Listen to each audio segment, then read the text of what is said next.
Muy bien, continuando entonces con la clase de hoy, en esta segunda parte veremos la interacción de los neutrones con la materia.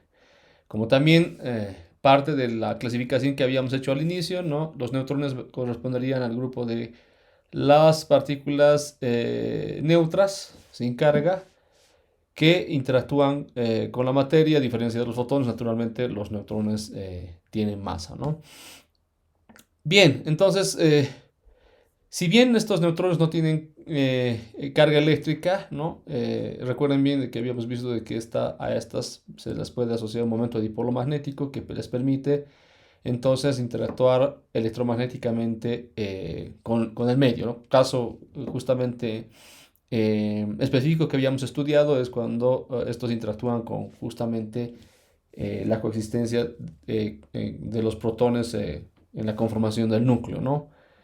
Bien, em, si bien justamente la fuerza que domina la interacción de los neutrones con la materia es la, naturalmente, fuerza nuclear, la fuerza fuerte, que también recordando cuando vimos, ¿no? La interacción de los mismos con el núcleo, en realidad a la escala del núcleo, ¿no? La fuerza que domina, recuerden bien, siempre hablando de la escala del femtómetro o de los 10 al menos 15 metros, la fuerza que domina es en realidad la fuerza nuclear o la fuerza fuerte, ¿no? La cual tenemos otras características que ya habíamos visto, simplemente lo mencionamos para recordar, y que fue propuesta inicialmente por Hideki Yukawa, ¿no?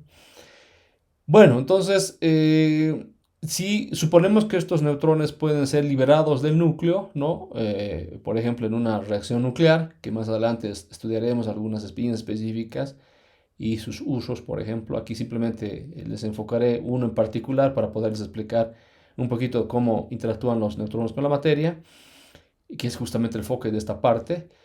Veremos justamente que o a estos, naturalmente pueden asociarse secciones eficaces de interacción que naturalmente variarán en función de la energía que tengan estos, ¿no? Como análogamente a lo que vimos, por ejemplo, en el caso también de las partículas cargadas, o también en el caso de los fotones, ¿no? O sea, asociamos justamente la partícula, la energía que tenga característica esta y obviamente de alguna manera tendrá una interacción particular con la materia. Esa es la figura, va a ser más o menos la misma, ¿no?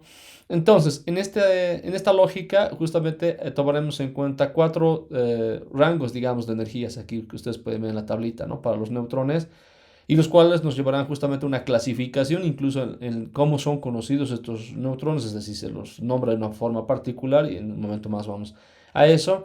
Y lo más fundamental de todo, ¿no? Hallamos justamente o tratamos de hallar los procesos por los cuales estos interactúan caracterizados por estas energías que tienen, ¿no? Entonces, comencemos, por ejemplo, por neutrones que tienen un poco mayor la energía, 100 megaelectronvoltios, ¿no? Entonces, o energías incluso mayores, mucho mayores que 100 megaelectronvoltios. ¿Qué es lo que ocurre? Estos son clasificados, por ejemplo, como los neutrones muy energéticos, ¿no? Y pueden ver que justamente los procesos asociados justamente en términos de las secciones eficaces para estos procesos, con estos neutrones muy energéticos atravesando el medio, son secciones eficaces relativamente grandes, ¿no? En un momento más iré, como mencionabas un inicio, a especificar una en particular asociada a la de la fisión nuclear, ¿no? Para que se entienda un poquito y entremos más en contexto, de manera de que en la próxima lección lo estudiemos por un poquito más de detalle, ¿no? Bien, ¿qué es lo que ocurre entonces si vamos reduciendo en la energía asociada a estos neutrones, ¿no? Por ejemplo, en el rango que va desde los 200 kiloelectronvoltios hasta los 40 megaelectronvoltios, estos neutrones son clasificados como neutrones rápidos dentro de la literatura, ¿no? Y la dispersión justamente clásica asociada a estos es del orden del megaelectronvoltio y la dispersión inelástica es mucho mayor al megaelectronvoltio, ¿no? Entonces, ¿esto qué quiere decir? De que los neutrones con estas energías pueden literalmente en la materia pueden ser dispersados por el medio, ¿no? Con con el recordatorio de que al no tener estos una carga, ¿no? No interactúan con la materia ordinaria, de la manera que lo hace, digamos, ¿no? La partícula cargada, y lo más probable que ocurra es de que el neutrón literalmente encuentra el núcleo, ¿no? Si es que esto ocurre, y entonces lo que sucede después de encontrar el núcleo, simplemente viene a ser dispersado dentro del núcleo, ¿no? Y esto justamente lleva a un proceso que se conoce como la excitación del núcleo, y que recuerden bien cuando vimos justamente la posibilidad de que el núcleo pueda emitir fotones de altas energías o rayos gamma, ¿no? Esto ocurre justamente asociado a este proceso, cuando el núcleo está excitado por algo que lo está perturbando, en este caso, ¿no? Justamente la penetración de un neutrón dentro el mismo, ¿no? Bien, el tercer rango, como ustedes pueden ver, es desde casi pocos kiloelectronvoltios, 0.1 kiloelectronvoltio a 100 kiloelectronvoltios, y estos son denominados los neutrones epitérmicos, donde naturalmente por las características ya bajas que tienen las energías de estos neutrones, probablemente ocurre una captura del neutrón, por ejemplo, por parte del núcleo. Imagínense que llega a penetrar en el núcleo, pero no logra, digamos, salir del mismo. Entonces ocurre naturalmente una excitación del núcleo, y además puede incluso ser capturado el neutrón en el núcleo. Este es un proceso muy, muy particular, el cual justamente es aprovechado dentro de las reacciones nucleares para, por ejemplo, producir lo que se conoce como la activación de algunos núcleos que originalmente son estables, pero como le sumamos un neutrón más a este núcleo, podríamos hacer de que este núcleo resulte un núcleo inestable y que al final emita radiación, por ejemplo, ¿no? Esto se conoce como activación neutrónica justamente dentro de los procesos nucleares, ¿no? Y, por ejemplo, dentro de la activación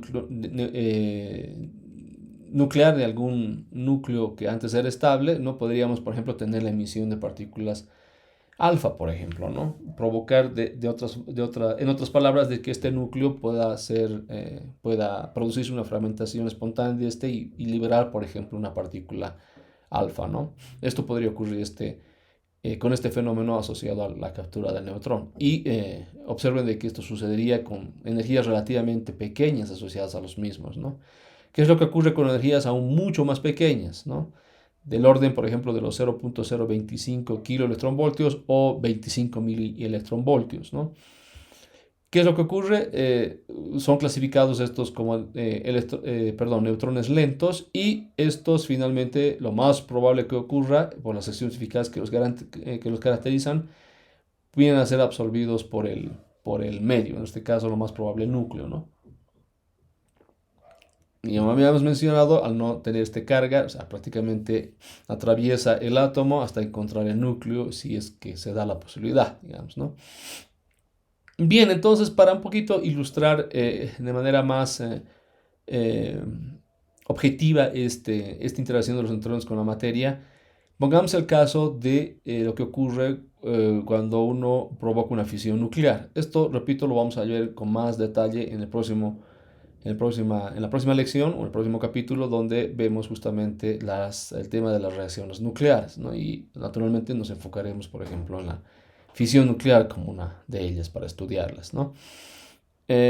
Aquí justamente en esta gráfica ustedes tienen las secciones eficaces asociadas a los neutrones en función de su energía, ¿no? En términos de electronvolts, donde nuevamente, ¿no? Partiremos prácticamente de energías próximas a las energías asociadas a los de los neutrones lentos, hasta energías que van justamente de los neutrones clasificados como los neutrones muy energéticos, ¿no? Entonces, en todos estos rangos de energías, ¿qué es lo que ocurre? Naturalmente dependiendo del medio. Aquí supongamos que tenemos neutrones que atraviesan un material que contiene o que contiene una alta concentración de uranio 235. Aquí pongo como dato de que la abundancia, por ejemplo, la naturaleza del uranio 235 es menos del 1%, ¿no? Con respecto, por ejemplo, a la abundancia del uranio 238. Pero bueno, esto, repito, lo vamos a ver más en qué implicancias tiene, por ejemplo, para provocar una fisión nuclear o una reacción de fisión nuclear con propósitos, por ejemplo, energéticos, en el siguiente capítulo, ¿no? O en la siguiente lección. Bueno, volviendo entonces a a esta gráfica, vemos justamente que las secciones eficaces de aquí, sigma tot, es la sección eficaz total que principalmente toma en cuenta, además de las secciones eficaces asociadas justamente a las de la dispersión de los neutrones, ¿no? O a la de los neutrones epitérmicos, donde podría darse la probabilidad de la captura del neutrón o incluso la absorción del mismo, ¿no?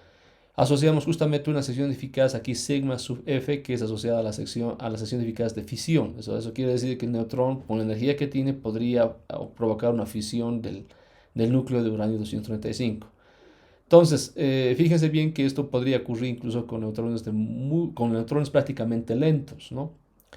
Bien, pero nuevamente esto vamos a ir explicando con más detalle en la próxima lección. Para un poquito explicar lo que ocurre entonces con la sección eficaz total, ustedes pueden ver, ¿no? Que lo primero que ocurre asociado al proceso de, por ejemplo, los neutrones lentos o los neutrones epitérmicos, estos prácticamente llegan a penetrar en el caso del uranio 235 y podría incluso llegar a dispersarse, ¿no? En función de la energía que tienen estos, naturalmente. Estos neutrones podrían llegar a dispersarse dentro del núcleo y estas aquí resonancias que se conocen, estas fluctuaciones aquí en las sesiones eficaces, justamente nos llevan al escenario en el cual tenemos al núcleo excitado, por lo que más probable podría ocurrir que estos neutrones ya rápidos, digamos por las energías que caracterizan esa región, excitan el núcleo porque están perturbándolo, como decíamos, ¿no? Entonces, en la perturbación de la excitación del núcleo para estos rayos de energía, tenemos, por ejemplo, la emisión de rayos gamma, ¿no? Por parte del núcleo. Entonces, en esta región que vamos a denominar finalmente como la región baja de energía, lo que podría ocurrir es de que, naturalmente, por la dispersión del neutrón, en función, digamos, de energías que superan o que están, digamos, próximas a las energías de los neutrones rápidos, estos podrían justamente dispersar en el medio excitar al neutrón, incluyendo con energías asociadas a los neutrones epitérmicos, ¿no? Esto ocurre con más, digamos, intensidad, superando justamente los cientos de electronvoltios y yendo a los kiloelectronvoltios, que también sería una región que caracteriza, digamos, este comportamiento, ¿no? De la dispersión, nuevamente, de los neutrones en el medio, donde, y como habíamos mencionado, lo más probable que ocurra sería una excitación del núcleo, ¿no? Entonces, ¿qué ocurre en la región de alta energía? ¿No? Prácticamente tenemos una dispersión elástica del neutrón, ¿no? A diferencia de lo que sucedería justamente con la dispersión inelástica del mismo. Entonces, de esta manera tenemos una dispersión del neutrón por parte del núcleo, donde naturalmente para energías muy grandes y vemos para secciones eficaces incluso mucho más pequeñas, por la energía que tiene el neutrón, fácilmente podríamos pensar de que vendría a fisionar el núcleo, ¿no? Lo que correspondería incluso con energías mucho más bajas, del orden de energías justamente asociadas a los neutrones lentos, donde podría también ocurrir o habría una probabilidad de que el núcleo se fisione, ¿no? Para naturalmente secciones eficaces muy grandes, ¿no? Bien, entonces esta gráfica simplemente la puse para poder ilustrar de qué manera estos procesos podrían entenderse dentro de la lógica que les había explicado, ¿no? Asociadas a las energías de los neutrones y qué procesos se llevarían adelante, ¿no? Con estas energías asociadas a los neutrones. ¿Qué es lo que sucedería? Justamente que si estos neutrones tendrían energías mucho más grandes de los megaelectronvoltios, naturalmente pues, provocarían reacciones nucleares a que, por ejemplo, llevarían escenarios en los cuales se da la producción incluso de materia, ¿no? Lo que ocurre, por ejemplo, normalmente como también podemos asociar a los procesos que ocurren cuando tenemos partículas cargadas que son, ¿no? Que tienen caracterizadas energías muy grandes y estas al colisionar con la materia prácticamente la fragmentan, ¿no? Es lo propio podría ocurrir naturalmente con los neutrones. Bien. Bueno, entonces, dicho esto, ahora me gustaría pasar entonces a lo último de los temas que vamos a ver en esta lección, ¿no? Y que y que es un tema enfocado en el estudio de los efectos biológicos de la radiación. Esto es muy importante porque habíamos mencionado, ¿no? Que la radiación al final, por lo que habíamos visto, interactúa con la materia y obviamente no estamos considerando, ¿no? Si esta materia es inerte o es materia viva. Naturalmente, ¿qué es lo que pasaría? Uno podría preguntarse, ¿no? si esta radiación, por ejemplo, interactúa con la materia viva. Eso nos lleva a un campo muy estudiado de hecho, ya, un campo multidisciplinario ya, pero que parte naturalmente de los efectos físicos que ocurren cuando no tenemos radiación ionizante atravesando, digamos, las células vivas. Y esto finalmente nos lleva, por ejemplo, al escenario de lo que se conoce como la radiobiología o de áreas más específicas cuando hablamos justamente del área de física médica, por ejemplo, ¿no? Esto lo veremos de manera más amplia en la última lección cuando hablaremos justamente de las aplicaciones. ¿Ok? Aquí simplemente me gustaría enfocarme qué es lo que ocurre con los efectos biológicos, como dando una continuidad, digamos, de lo que es lo que ocurriría si tienes partículas cargadas o fotones de altas energías, ¿no? Atravesando células vivas, ¿no?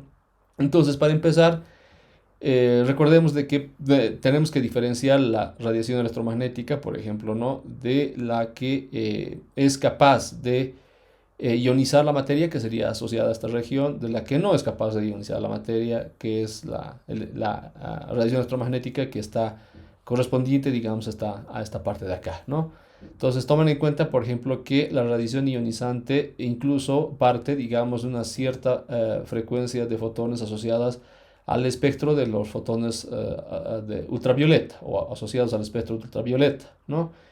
Que finalmente, superando naturalmente los umbrales de energías que van de los decenas o centenares de electronvoltios a los kiloelectronvoltios, ustedes pueden ver que saltamos justamente a los fotones de altas energías ya que son caracterizados, por ejemplo, por estos rangos de energías entre cientos y kiloelectronvoltios, por fotones fundamentalmente asociados a los rayos X o a los así denominados rayos X. Entonces, estos rayos X, como también una cierta parte de los fotones asociados al espectro ultravioleta, son capaces de ionizar la materia.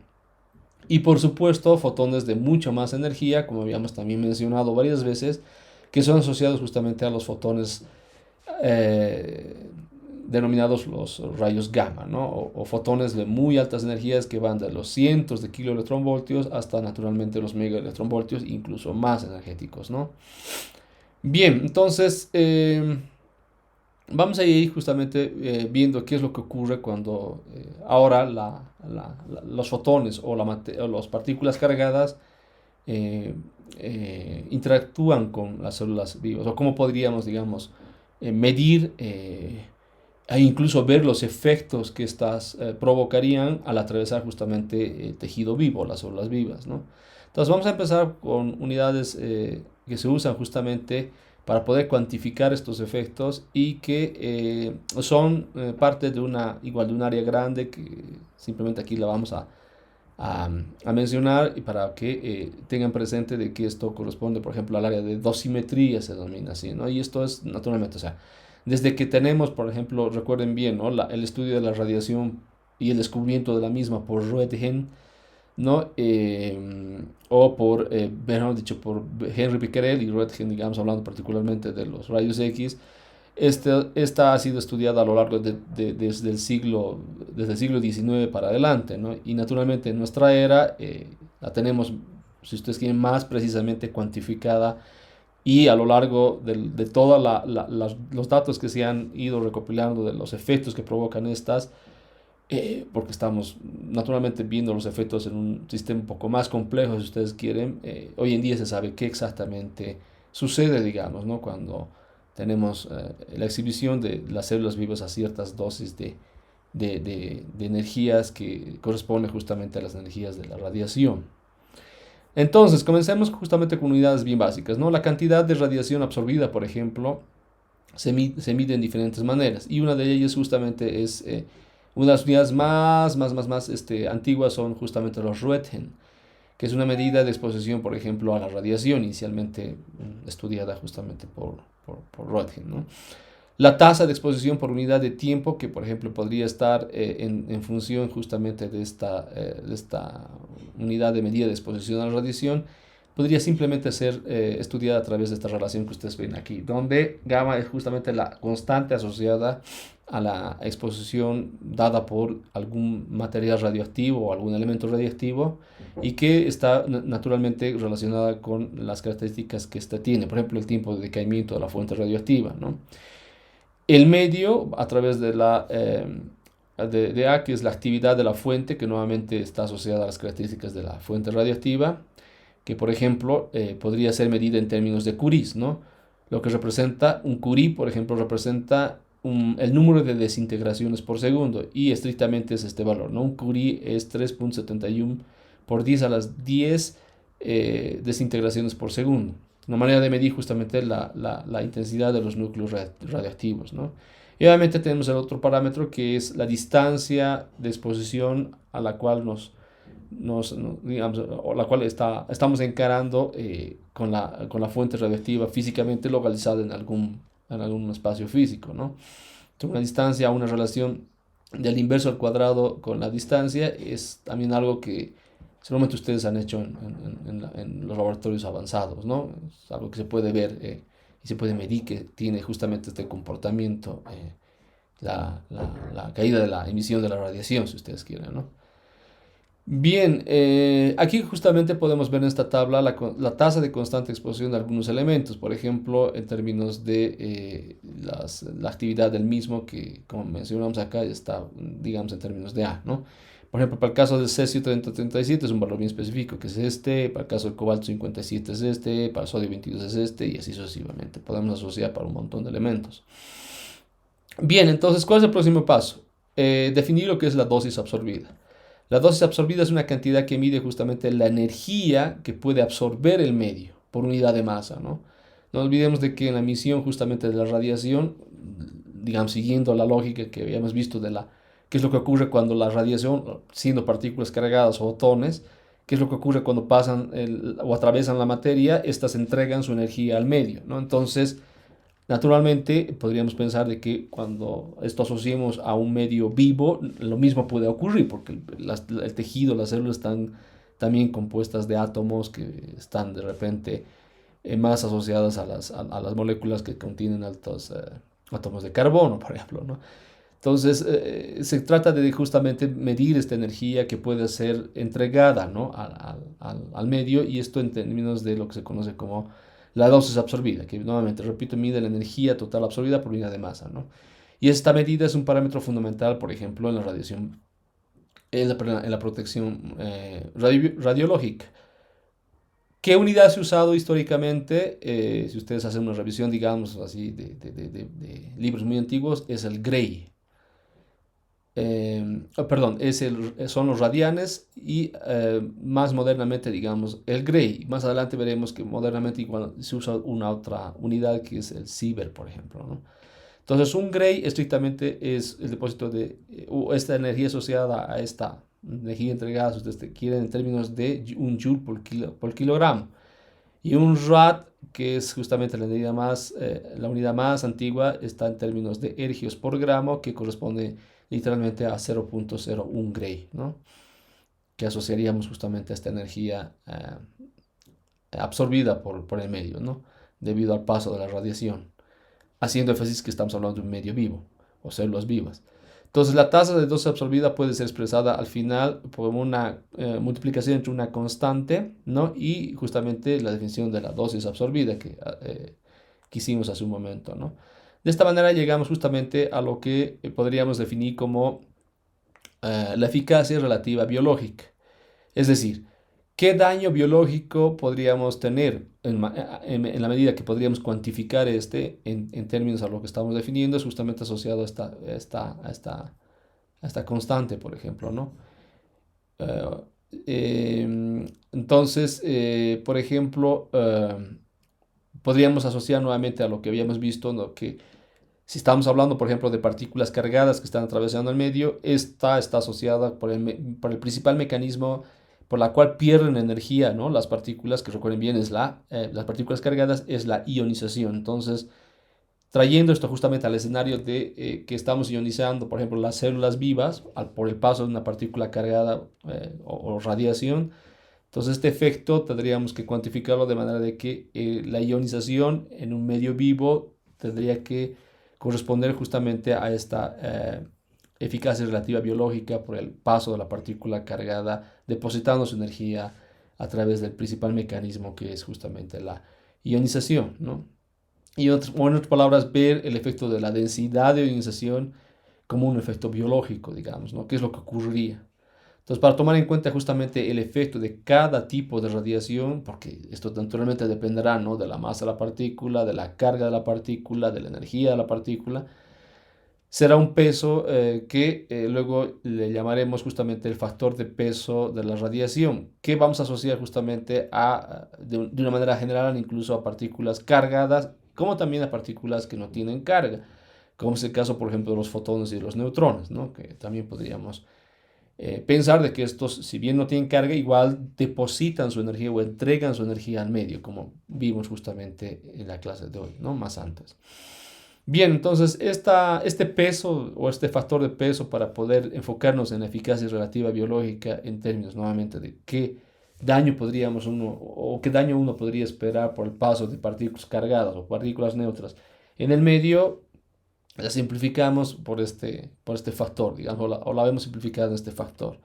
Y tomando en cuenta como la unidad, por ejemplo, para el caso de los fotones, de todas las energías, como ven en este cuadrito, ¿no? Todos los fotones de todas las energías tienen un factor de peso 1, independientemente del fotón que sea este, digamos, ¿no? Puede ser un rayo gamma, un rayo X, naturalmente, ¿no? Haciendo la diferencia. Porque estamos pensando, ¿no?, en fotones que podrían, ¿no?, ionizar la materia, bueno, en realidad entregar la mayor parte de su energía y lo que se considera como, sí, la ionización de la materia por parte, digamos, de los fotones. Eh, Luego podríamos pasar justamente a partículas cargadas, digamos, igual de todas las energías, por ejemplo, electrones, positrones o los mismos muones, ¿no?, que son primos cercanos de los electrones.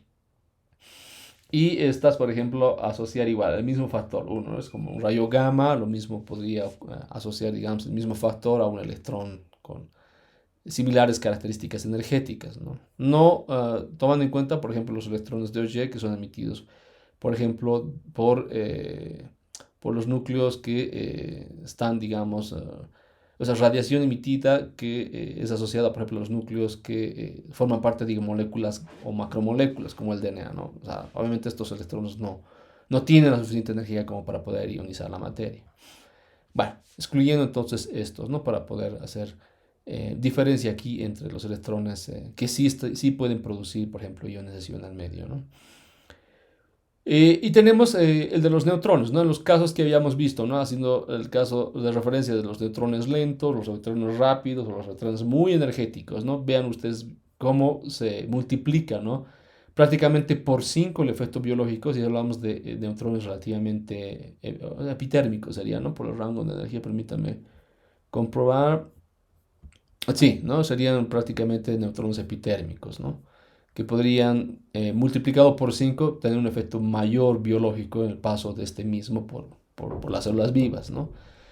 Ni qué decir, digamos, de electrones que son más energéticos, digamos, poniendo el caso extremo, ¿no?, en neutrones que tienen o que son los correspondientes a los denominados neutrones rápidos, que son, podemos pensar, los más dañinos, ¿no?, que se multiplica por un efecto comparado al de los fotones o las partículas cargadas, multiplicado por 20, ¿no?, en el daño que uno esperaría, por ejemplo, en las células vivas. Y bueno, digamos, no es tampoco difícil de imaginar por qué es tan dañino que un neutrón, digamos, atraviesa las células vivas, ¿no? Recuerden bien las características que tiene este. Es una partícula masiva, prácticamente poco superior a la masa del protón. No tiene carga, lo que significa de que fácilmente interactúa, o sea, fácilmente podría penetrar en la materia y eventualmente llegar al núcleo, ¿no?, de los átomos de la misma y provocar los efectos que habíamos visto, ¿no?, más o menos en el caso estudiado de la fisión nuclear, ¿no? Entonces podría llegar a alterar o activar incluso los mismos átomos de las células vivas relacionadas con algunos materiales que podrían, digamos, ser susceptibles a este proceso, ¿no? Y en cambio, de las otras partículas, digamos, igual masivas, que podríamos tomar como referencia, digamos, a los protones, ¿no? Digamos, análogamente a lo que podríamos ver con el caso de los neutrones, pero repito, ¿no? No siendo estos cargados, qué es lo que podría o qué factor de peso podría asociarse a los protones que sí son, ¿no? Igual masivos como los neutrones, pero tienen carga, es un factor 5, ¿no? Como ustedes pueden ver. Y otros núcleos, por ejemplo, asociados a los fragmentos de fisión, ¿no? Que podrían ser núcleos igual grandes, de productos de la fragmentación de los núcleos, o digamos en una reacción de fisión, o una fragmentación espontánea que habíamos visto también donde se da la emisión de partículas alfa. Igual el factor es, digamos, análogamente a lo que vimos del caso de los neutrones rápidos, es el mayor factor asociado, digamos, al efecto biológico, ¿no? Entonces, podríamos pensar que los neutrones, tanto como los neutrones rápidos como los fragmentos productos de las fisiones nucleares, son los más dañinos en la exhibición justamente de las células vivas a estas fuentes de radiación, ¿no? Bien, entonces de esta manera, tomando en cuenta justamente este último parámetro que digamos que asociamos al factor de peso, nuevamente, ¿no? En el espíritu de encontrar una cuantificación, si ustedes quieren, lo bastante también, digamos, apegada a la realidad. Les decía más antes, ¿no? De que esto ha sido estudiado por mucho tiempo y estos, sobre todo este factor de radiación, este factor de peso que trata de cuantificar el daño biológico del paso de la radiación por las células vivas ha sido estudiado ampliamente desde siglos pasados, digamos, ¿no? Particularmente desde el siglo pasado hasta nuestra era. La dosis equivalente, entonces, de esta manera, con el fin de obtener, por ejemplo, una medida normalizada que podríamos asociar justamente al paso de la radiación y esta asociada a su vez, digamos, al tejido vivo y, a ver, imagínense, digamos, el escenario más complejo que se forma, digamos, ¿no? No solamente estamos viendo, digamos, que estamos tomando en cuenta células que podrían estar, qué sé yo, distribuidas tal vez en una muestra, ¿no? O estas mismas corresponden a células que, por ejemplo, forman incluso órganos, hablando digamos, de seres vivos, ¿no? ¿Qué es lo que pasa cuando esto ocurre? Tomando en cuenta sistemas más complejos asociados, por ejemplo, a los seres vivos. Entonces, para tratar de tener una cuantificación, ¿no? de lo que ocurre con el paso de la radiación a través de la materia viva y tomar en cuenta, digamos, sistemas más complejos, como por ejemplo un órgano, ¿no? Asociado, digamos, al cuerpo humano o al cuerpo de cualquier animal, asociamos justamente lo que se denomina la llamada dosis equivalente, normalmente de la literatura representada con la letra H sub T, que toma en cuenta, ¿no? El factor de peso que habíamos visto, ¿no? Relacionado con la radiación o con el tipo de radiación pasando el tejido vivo o las células vivas, y este DT que es, este D mayúscula T, que es el promedio de la dosis recibida por el órgano T, que entonces esto asociado justamente al tipo de radiación que habíamos visto, ¿no? Haciendo o relacionados con el factor de peso, también tendríamos en cuenta, digamos, una contribución total, tomando en cuenta cada una de las contribuciones de el paso de esta radiación asociada a la radiación típica, digamos, ¿no? Que sea esta partícula cargada, rayo gamma o partícula neutra, hablando del neutrón, ¿no?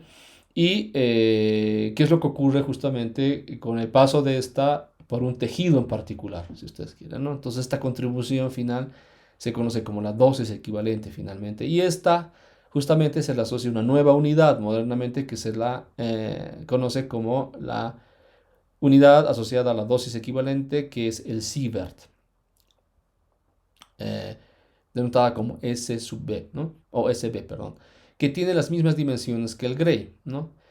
Y se define, por ejemplo, como en términos de REM, una unidad igual antigua asociada a esto. Un sievert es exactamente 100 REMs, ¿no?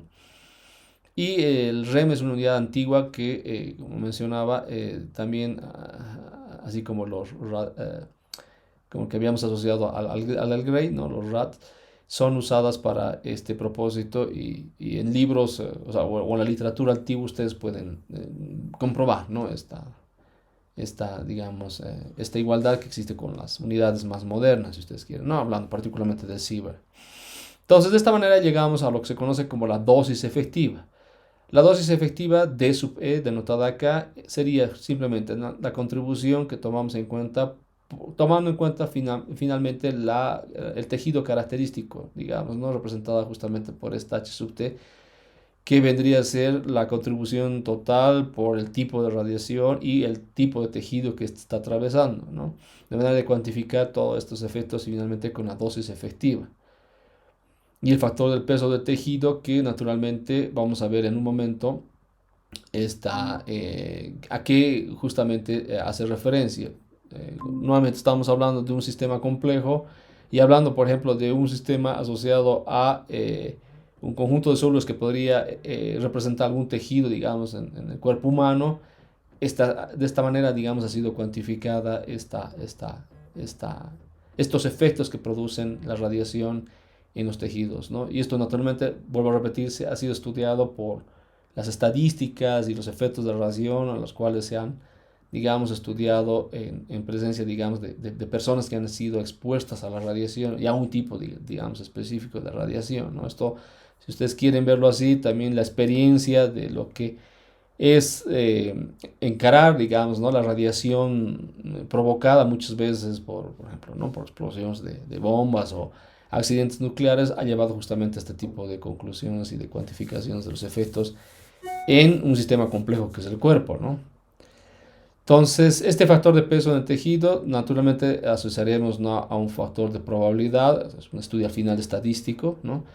Que nos asocia con la cuantificación de términos de probabilidades de desarrollar, por ejemplo, algún tipo de efecto biológico por haber sido expuesto a la radiación, ¿no? Y digamos, lo más común que ocurre, o lo más común que podríamos pensar que ocurre, es justamente el efecto que está conectado con que es con la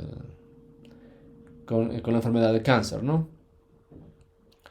Bien, entonces aquí ustedes pueden ver justamente este factor de peso asociado al tejido y nuevamente, ¿no? Mencionando eh, la, la, la- qué efectos produce la radiación asociada a la exposición de un tejido en particular, ¿no? A la misma, es que vemos, por ejemplo, que en las gónadas es el efecto más grande que se produce, ¿no? Teniendo en cuenta que los otros efectos van disminuyendo a medida que vamos tomando en cuenta otro tipo de órganos o incluso el mismo esqueleto, ¿no? Los huesos, por ejemplo, el colon, el estómago, los pulmones, el hígado, etcétera, entre otros, ¿no? En la misma tiroides, que igual es de los efectos, digamos, que más son sensibles a la radiación y, bueno, en realidad no son tan sensibles como ustedes pueden ver, digamos, como la sensibilidad que podría asociarse, por ejemplo, a los efectos que podríamos ver en la exposición de las gónadas, por ejemplo, a la radiación, ¿no? Bien, entonces la idea es de tomar en cuenta justamente este efecto dentro del cálculo de la dosis efectiva y finalmente llegar a relacionarla naturalmente con la que habíamos definido aquí como la dosis equivalente, que nos lleva naturalmente a relacionar el efecto de algún tipo de radiación en particular en el tejido, ¿no? Bueno, de esta manera podemos ver que estas dosis hoy en día, digamos, han sido ya bastante bien estudiadas, como les he mencionado más antes, y se han establecido, de hecho, dosis, o digamos, parámetros típicos para los cuales, en términos, por ejemplo, ¿no? De la exposición de radiación y tomando en cuenta, ¿no? Como la unidad principal modernamente el Sievert, ¿no? Sean, digamos, cuantificadas en términos de que las personas pueden ser expuestas incluso de manera natural. Recuerden bien de que la misma radiación que viene, por ejemplo, de elementos radiactivos que están en la corteza terrestre o de los rayos cósmicos interactuando con la atmósfera, que también es una fuente natural, ¿no?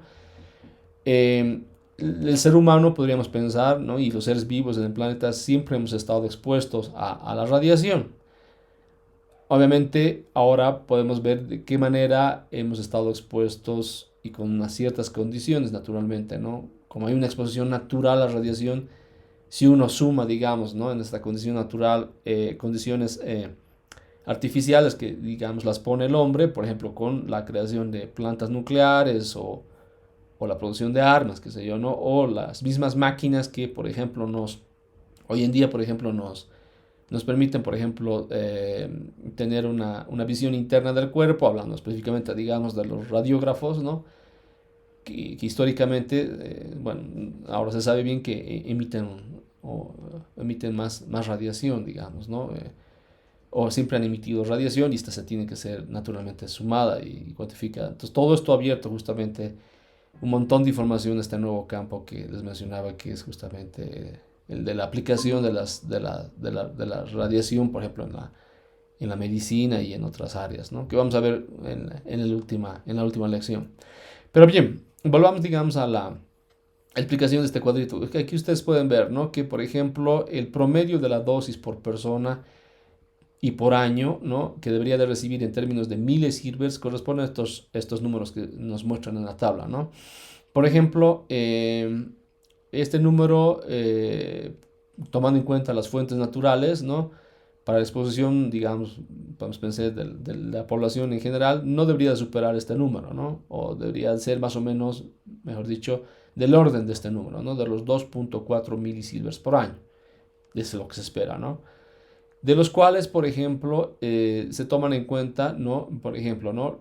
Eh, las fuentes naturales que vienen naturalmente de elementos radioactivos que están presentes en la corteza terrestre, ¿no? Que son estos terrestrial, que se ve aquí en la tabla, o incluso de fuentes radioactivas que podría uno eventualmente inhalar si vive, digamos, en regiones muy montañosas, qué sé yo, ¿no?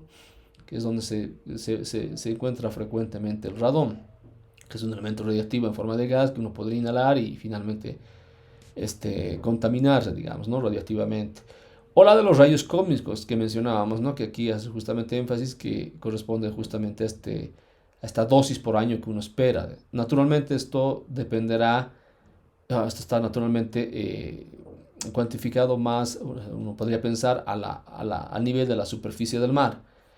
Como esto es un efecto que se modifica por la altura a la cual nos encontremos con referencia al mar, esto habría que ver cuánto, por ejemplo, es en realidad, no sé si corresponde a este número, lo que es, tomando en cuenta de que uno tiene, digamos, poblaciones grandes en alturas más superiores a la del, por ejemplo, de los 1000 o 2000 metros, que es el caso, por ejemplo, de La Paz, ¿no? Aquí nosotros estamos más expuestos a las radiaciones rayos cósmicos que los que estarían en ciudades más bajas, ¿no? Eso es lo que quiero referirme. Y aquí se pone, por ejemplo, en contexto dos casos particulares, ¿no? Los Estados Unidos, que pues, aquí es la mayor parte de estos cálculos, naturalmente haciendo referencia, por ejemplo, a la exposición por los rayos cósmicos, es al nivel del mar, digamos, ¿no? Y Alemania, ¿no? Que podríamos pensar que tal vez habría tomado en cuenta algún lugar alto en Europa. Bueno, otras fuentes ambientales que, como mencionaba más antes, se sumarían a las fuentes naturales, naturalmente serían las que provoca artificialmente el hombre, ¿no? Una planta nuclear, digamos, asociada, tendría que incrementar esto por año. O de, por ejemplo, las máquinas radiográficas o los rayos X que se usan, por ejemplo, en los aeropuertos, ¿no? Que debería que corresponder, por ejemplo, en el caso de Estados Unidos, a este valor por viaje que se toma en cuanto que se sumaría, digamos, ¿no? en la radiación que uno, a la que uno estaría, digamos, expuesto. O incluso, esto es interesante y refleja justamente lo que decíamos, ¿no? La radiación a la cual uno se expone cuando viaja en avión. ¿Por qué? Porque estamos naturalmente superando los miles de kilómetros con referencia a nivel del mar. En un vuelo naturalmente superamos los 8000 metros de repente o estamos del orden de los 8000 metros y nos exhibimos más a la radiación natural que proviene naturalmente de los rayos cósmicos, ¿no? Y que esta, como pueden ver, es del orden de 2 microsieverts por hora. Entonces, se va sumando si ustedes obviamente están más en un viaje más largo, ¿no? Y de las exposiciones médicas que también hacíamos referencia más antes, ¿no? Por ejemplo, la dosis asociada a una radiografía del pecho, por ejemplo, corresponde más o menos en términos estándares a a estos valores de acá, de 0.4 a 1 milisievert por año. O de lo que corresponde en Estados Unidos, que ustedes pueden ver que están dentro de este rango, que son los 0.53 milisievert por año. O en el caso de Alemania, por ejemplo, ¿no? Que está, incluso supera el límite superior, ustedes pueden ver acá, ¿no? Y también debería de sumarse también el efecto de la radiación de la población expuesta a la radiación. O sea, de hecho, podríamos pensar de que de una forma natural todos estamos expuestos a la radiación, ¿no? Porque hay una fuente natural que es inevitable y está ahí, digamos, no te la puedes, digamos, no te la puedes evitar. Pero si además tú trabajas, por ejemplo, en un hospital que tiene máquinas de rayos X o una persona dedicada, ¿no? a hacer este tipo de diagnósticos, o gente que se dedique incluso a trabajar modernamente, ¿no? Aceleradores lineales, o peor aún, en el pasado, por ejemplo, con las bombas de cobalto para el tratamiento de gas, imagínense. Entonces, toda esa radiación extra a la cual estaría expuesta a estas personas, como también sería el caso de las personas que trabajan en los aeropuertos o de los pilotos ¿qué se llama? En los vuelos que hacen, o la gente que trabaja, por ejemplo, en las plantas nucleares o en laboratorios que usan radiación. O sea, toda esta población, digamos, que es parte a la cual es población dedicada, digamos, de alguna manera a la exhibición de más radiación porque es su trabajo, podemos pensarlo así. Se sumaría más o menos, ¿no? Este valor del orden de los 2 mili, no, sería 0.02 milisieverts por año, ¿no? Que más o menos se espera de que esta gente esté expuesta. Ya bueno, yendo, digamos, a valores más reales, por ejemplo, en el caso únicamente que se tiene datos de los Estados Unidos, en esta tabla podemos ver de que esto va del rango de los 0.1 milisievert por año hasta los 3 milisievert por año. Entonces, más adelante veremos esto en la próxima clase, que esto naturalmente tendría que ser de alguna manera normado, porque ya que estamos expuestos a la radiación natural, y más preocupante, digamos, aún, ¿no? Que hay gente que trabaja con radiación, pues su trabajo, digamos, ¿no? Tiene que haber una norma la cual exige que justamente estas personas, y sobre todo las personas expuestas ocupacionalmente, o sea, las personas que trabajan con radiación, no pueden superar ciertos límites, ¿no? Porque si no se estarían ya enfrentando a un escenario en el cual podrían contaminarse radioactivamente y tener efectos más adelante, ¿no? Bueno, esto veremos la próxima clase. Bien, me gustaría terminar acá. Si tienen alguna pregunta, por favor, adelante, las escucho.